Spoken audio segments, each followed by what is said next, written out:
Buenas noches a todos, espero que estéis bien en medio de la realidad que os toque vivir en este momento, en medio de aquello en lo que estáis, del suelo que pisáis y de la situación en la que os encontráis, de compañía, de soledad, de inquietud, de gozo, de noche. Sea como sea, mi oración y mi cercanía para acompañar este momento. Y quiero contaros esta noche algún secreto. Tal vez porque me han hecho una entrevista y en la entrevista me preguntaban cosas de esas que están ahí adentro, tocando la raíz, en lo íntimo, de esos secretos que a veces quedan como guardados y uno sabe que es bueno de vez en cuando dejar brotar, porque encierran el tesoro y encierran algo que es el regalo hermoso en la propia vida, aunque no es fácil explicar. Y tal vez porque estos días de viajes en avión, que venía yo desde Estambul hacia Roma, y en la hora de orar, que siempre es cualquier hora, pero en una hora determinada, hago algo que de vez en cuando me gusta hacer, que es abrir el teléfono y buscar dónde están las imágenes para meditar, para orar. Casi siempre es alguna imagen de Jesús, que o con los ojos cerrados o con los ojos abiertos me resulta muy atractivo mirar, y sobre todo, como es la idea de los iconos, la teología del icono, dejarme mirar. Sobre todo, aunque no siempre con los ojos abiertos, dejo la imagen puesta sobre la mesa de mi silla del avión abierta y dejo ahí puesta la imagen que me mira. También cuando estoy recogido o a veces cuando me duermo un poco. Y ahí lo dejo. Y dejo la mirada que fue la que marcó el comienzo de esta aventura en la que estoy. Y esa imagen ahí puesta, también seguramente vista por los que están al lado de mí, los compañeros de asiento en el avión, la dejo puesta, no con mucha luz, tenue, y hago mi oración. Y dedico unos minutos, dedico un tiempo, dedico un rato a dejarme mirar, a estar así. Y quiero deciros que esto es como un secreto, porque mi vida cambió cuando mis ojos, dispersos en tantas cosas, en tantas señales, en tantas luces intermitentes, estaban sobre todo buscándome a mí mismo, sobre todo buscando mis anhelos, buscando mis deseos, soñando mis propios sueños, y algo se cruzó en el camino, algo interrumpió la marcha de mi dispersión. Siempre digo que fue como una mirada, porque yo andaba en estas cosas también de la religión, pero de una forma suave, de una forma leve, de una forma no muy intensa, como quien se inquieta por ello y te toca el corazón algunas cosas que escuchas, que ves, que te dicen algún sacerdote. Recuerdo siempre, por ejemplo, al padre Julián, que murió como un hombre santo y que cuando decía la misa me hacía cosquillas, me removía. La decía de tal manera que allí había como un misterio en su manera de decir. Muchos otros no me decían gran cosa, pero aquel hombre y otros también me han conmovido, aunque no me tocara por dentro todavía esta experiencia de la mirada. Y fue tiempo después, con 15 años, cuando no pude explicarlo a mis compañeros, a mis amigos, no pude decirles qué pasó. Y alguno, años después, me dijo que se había sentido abandonado, se había sentido dejado sin explicación. Es verdad que no pude explicar, que me cambió la vida. Y me cambió la vida primero la mirada de las personas. Es verdad que desde siempre yo creo que crecemos con una mirada. Cuando pienso en mi hermano y en mi cuñada mirando a Leo, a mi sobrino pequeño, y le veo su cara, veo en la cara de él el reflejo de la mirada de ellos, cómo le miran, cómo le tratan, cómo le cuidan, cómo le sostienen, cómo le esperan, cómo él se sabe mirado y cómo su propia mirada es reflejo de la mirada de ellos, y cómo la sonrisa nace cuando sentimos que hay una sonrisa, como en un espejo, como en un eco, las personas que nos miran, y no se puede crecer, ni caminar, ni vivir si no es ante una mirada que puede ya no estar físicamente presente, pero que seguramente está grabada en el corazón. Decía San Juan de la Cruz, cuando emprende su aventura, preciosa aventura del cántico espiritual después de la ausencia, dice que sin otra luz y guía, sino la que en el corazón ardía. Y dice esto invitando a la búsqueda en sus poemas, que lo dice en cántico espiritual, pero lo dice en llama de amor viva y lo dice en noche oscura. Siempre es esta salida con una llama, con una mirada en el corazón.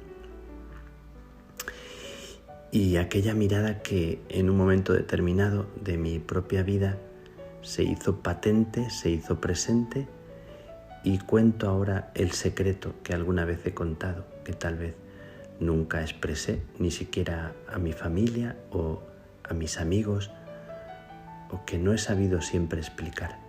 ¿Qué sucedió? ¿Qué pasó? ¿Qué se torció? Cuando uno andaba pensando en otros amores, en otras cosas, en otros juegos, en otros deportes, y de repente se hizo presente como una mirada que por dentro daba calor y arropaba y hacía sentir dentro como un respirar muy especial.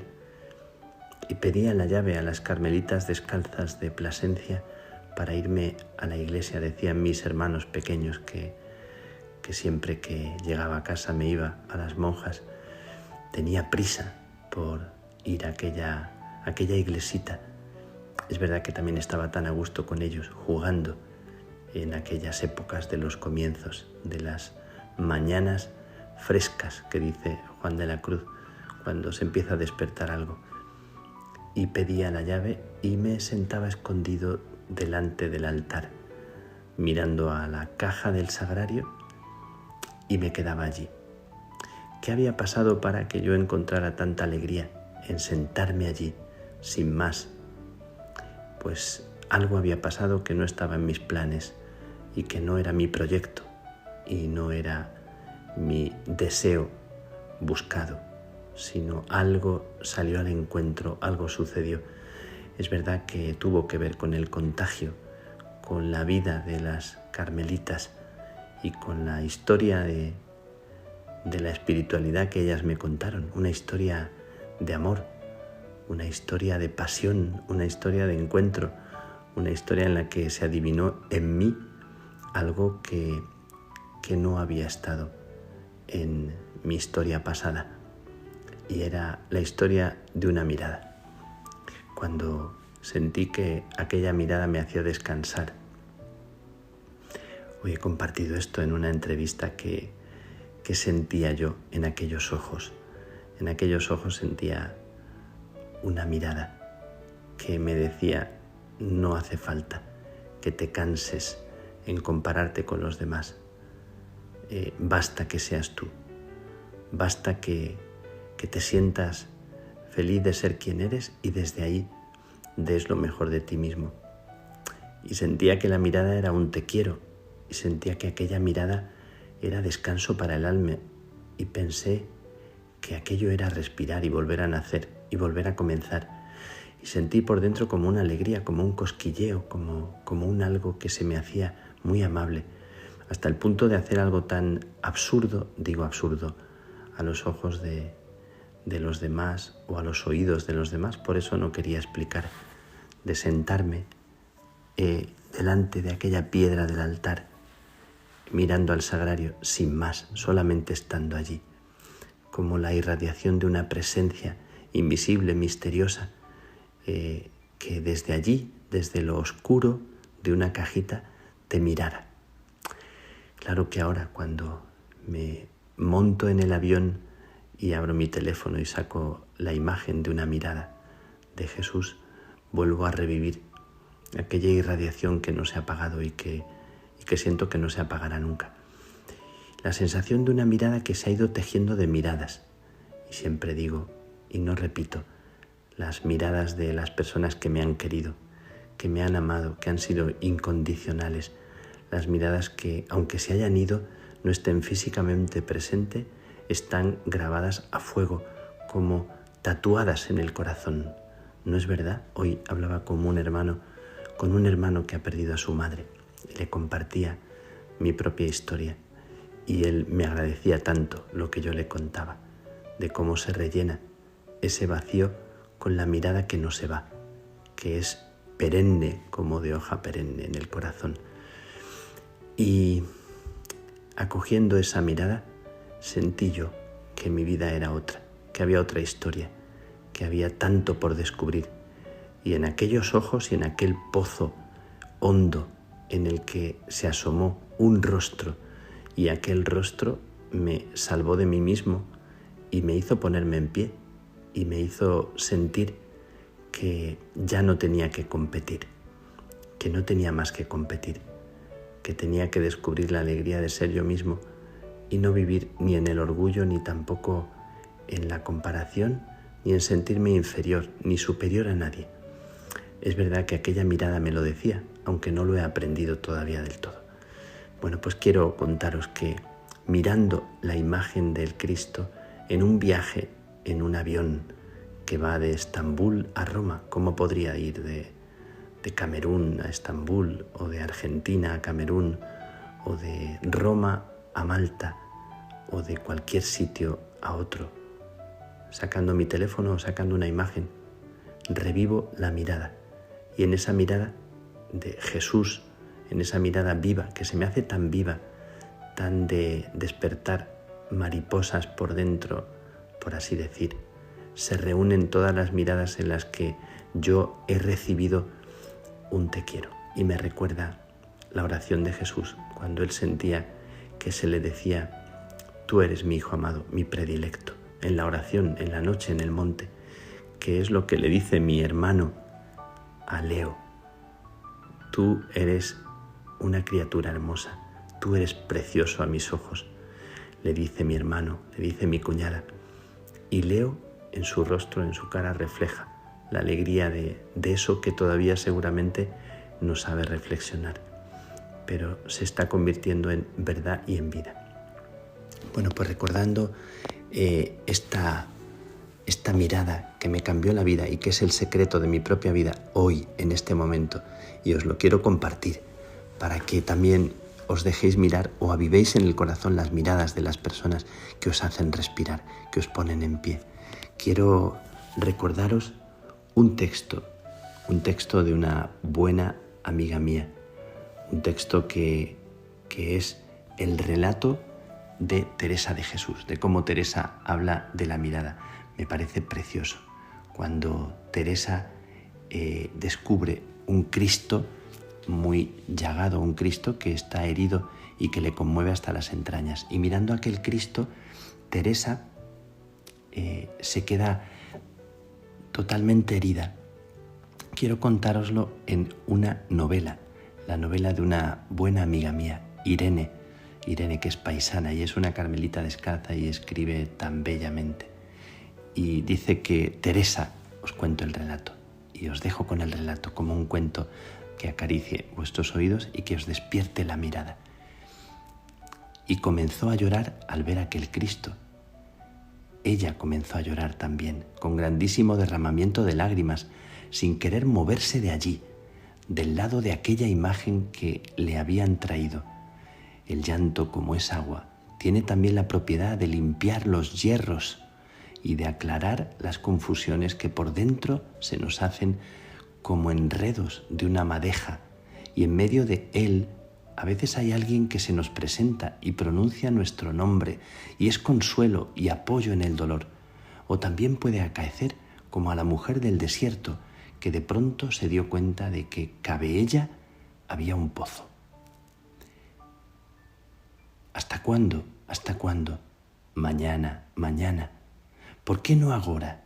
¿Por qué no se acabará en esta hora el fin de mi torpedad? Preguntaba San Agustín, ahora en su misma espera.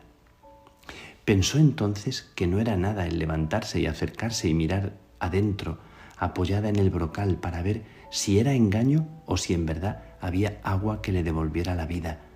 Y eso fue lo que hizo, que llorando y todo, se asomó y vio que alguien desde lo profundo la estaba mirando, como si hubiera estado esperándola mucho tiempo. Era un hombre herido el que la miraba, y también ella lo miró, pero en aquellos ojos que eran como otros dos pozos dentro de aquel, se vio a sí misma, tal como era y tal como había sido, y hartas verdades comprendió que eran de espantar muy mucho. Pero lo que pasó es digno de considerar, porque si aquellos ojos por ventura la hubieran mirado con ira o con odio, o como reprochándole que se había perdido, o como pidiéndole cuentas de algo, o como quien desprecia cosa tan baja y ruin, o como mira un juez a un reo, entonces no se sabe cómo hubiera acabado esta historia. El caso es que cuando se vio ella tan metido en aquellos ojos, y esos ojos compasivos y de harta hermosura, tan metidos en los suyos y mirándola con tanta terneza, cuando supo que aquel hombre estaba herido de amor por ella, la mujer del desierto se enamoró por vez primera, para siempre, siempre, siempre. Conoció ella dónde estaba su casa y su aposento, y dónde su corazón antes tan partido, y dónde su alma antes tan derramada. No temas, le dijo la voz. Y comprendió Teresa aquella noche, delante de esa imagen del Cristo muy llagado, cuyos ojos se le antojaron como pozos hondísimos, que ya no tendría que andar sola más desiertos. Y lo mismo que hiciera la Magdalena o la mujer samaritana, ahí se determinó a entrar dentro, en las mismas entrañas del Santo Evangelio de nuestro Señor Jesucristo. Esto no quiere decir en manera alguna que alcanzara la perfección en un ser, pues las cosas de Dios van muy a su paso y no al nuestro, que parece tener Él relojes muy distintos de los que acá se usan para hacer su obra en cada persona, según sus planes y su tiempo. Aquellos ojos que enamoraron a Teresa y que ahora os comparto como ojos que a mí me enamoraron, y lo digo así, sin pudor, que a mí me enamoraron y me trajeron a esta tierra en la que estoy, aventura inacabada, en la que una mirada sigue calentando el corazón en las noches de soledad y de compañía. Os brindo esa mirada, la de vuestros seres queridos y la de el Señor que dice te amo. Que Dios te bendiga, que Dios te regale el abrazo. Feliz noche.